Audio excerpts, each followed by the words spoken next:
Hi, everybody. My name is Rafa Lombardino, and this is Translation Confessional.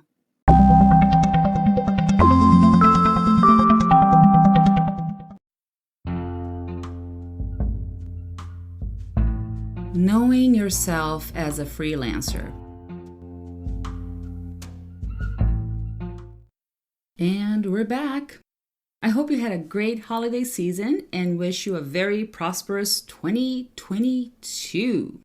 I want to thank you again for keeping me company, and if you've liked what you heard so far for the past 2 years, feel free to recommend Translation Confessional to your friends and colleagues who are also translators, interpreters, and language people. I said it before and I'll say it again.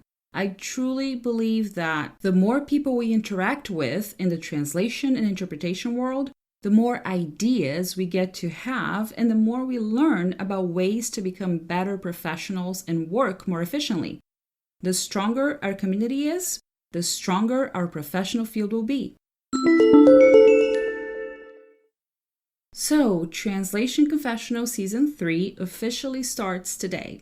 And because it's a new year, I like talking about things that can help us focus on keeping our business sustainable, staying healthy, and getting ready for the year ahead. In Season 1, Episode 1, Clearing the Clutter, I talked about how cleaning up your physical and virtual space can help you prepare for a new work year. In Season 2, Episode 1, Staying Organized, I went into more detail and talked about how I organize my emails and add all my tasks to my Google Calendar, which includes some color coordinating, labeling, and categorizing. Today, I want to dig a little deeper and maybe even get a little more philosophical. Let's talk about how well you know yourself as a translator, interpreter, and freelancer in general. I guess the first question you must ask yourself is, am I an early bird or a night owl? In other words, do you feel better in the morning or late at night? And when I say better in this professional context, I mean more productive, more creative, more capable of finding language solutions on the fly. For example, I'm definitely an early bird. I have always been. I wake up super early because my body is used to it. I make coffee and I get right to work. I enjoy getting in the zone early in the morning because I don't feel any pressure to keep an eye out for emails coming in. I don't have to get back to clients or confirm projects. I just have to sit down, enjoy my coffee, and get in the zone. My fingers type furiously, I feel productive, the right words keep coming in, or I get to them after a quick search. Everything falls into place, After a couple of hours, it's time to get the kids to school and walk the dog.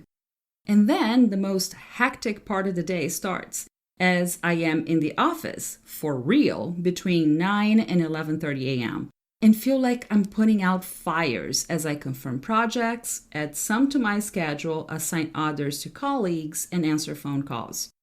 After lunch, there's usually another creative window as I try to keep the energy up, not to fall asleep.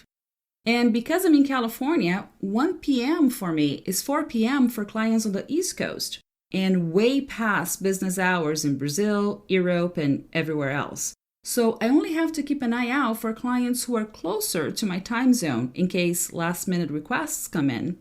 Then around 3:30, the kids are back home from school and the energy shifts again because the house won't be quiet anymore.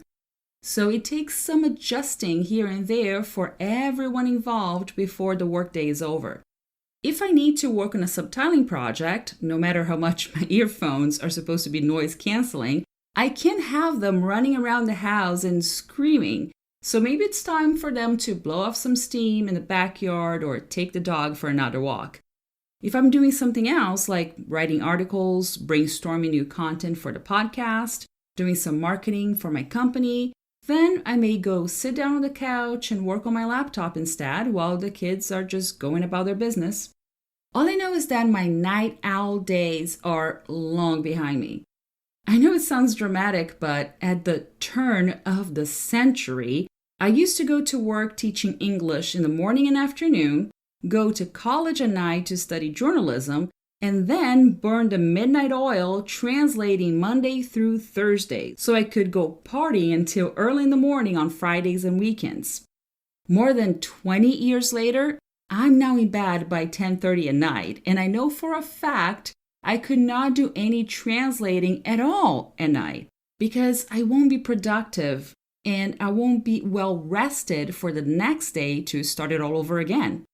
Now, after the break, I'll touch on the second question that must be asked so you can get to know yourself better as a freelancer.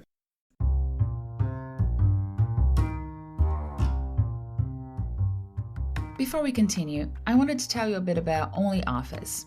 It's a very strong candidate to replace Microsoft Office in your daily work routine. And it's 100% compatible with all Office formats. DocX from Word, XLSX from Excel, PPTX from PowerPoint, you get it. All the file formats we usually work with as translators. OnlyOffice is pretty affordable though, and you can purchase a few licenses together so everyone at home or at work can use it. The best thing is you can use it on a Windows or Mac computer, or like me, on Linux.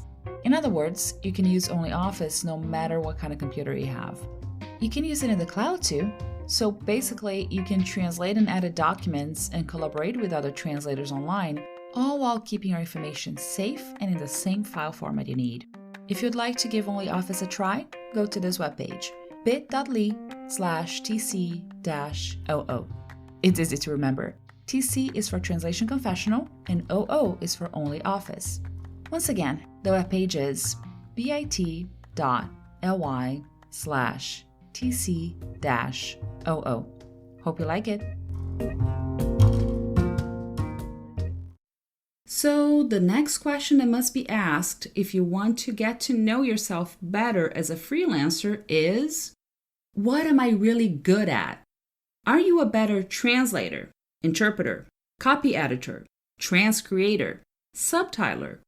What is the one thing that you can do well, that comes naturally to you, that makes you feel productive and effective? And if you work with more than 2 languages, what is your optimal combination? For example, my best case scenario is English to Portuguese or Portuguese to English translations in journalism, business, marketing, and technology. That's the closest I get to a well-oiled machine because I could write articles in these fields in either Portuguese or English, since I feel comfortable with these subjects. That's actually something I addressed in Season 1, Episode 7, Abilities and Limitations.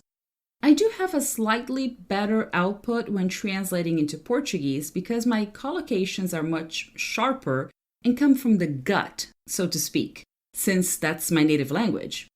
When I'm translating into English, I may have to do a bit more research to get to the right expression and find the words that go together, usually phrasal verbs that will express exactly the same concept in the original. With that in mind, I leave more cushion for the into English projects in case I need to polish some things up before having the final version of my translations delivered.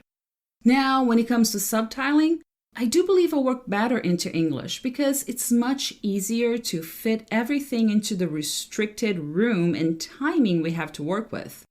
When I'm subtitling into Portuguese, it's much harder to find ways to summarize things and get the message across in as few characters as possible. But yes, subtitling from English to Portuguese is when I get to have more fun, because I remember those days when I barely blink not to miss the magical words in Portuguese showing up on the bottom of the screen when my family and I would be watching something in another language, which mostly were movies and series in English.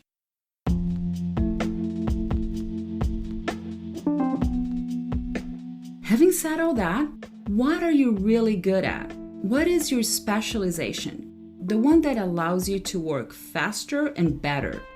If you're true to yourself and answer this one question, on top of identifying what time of the day you're more productive because of the way you feel, because of your home office situation, or because of the creative electricity in the air, then you know exactly who you are as a freelancer.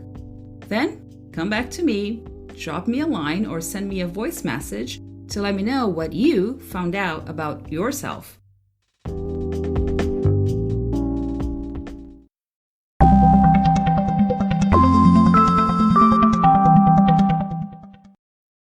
Send me an email at rlombardino@wordawareness.com or leave a voice message on my Anchor page. If I get enough feedback and voice messages, I can go back to the subject and post a special podcast episode with everyone's opinion on this very same theme.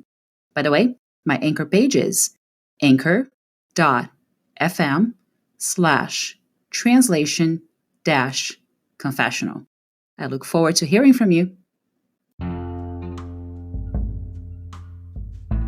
Stay tuned for weekly episodes and subscribe to Translation Confessional through your favorite podcast app.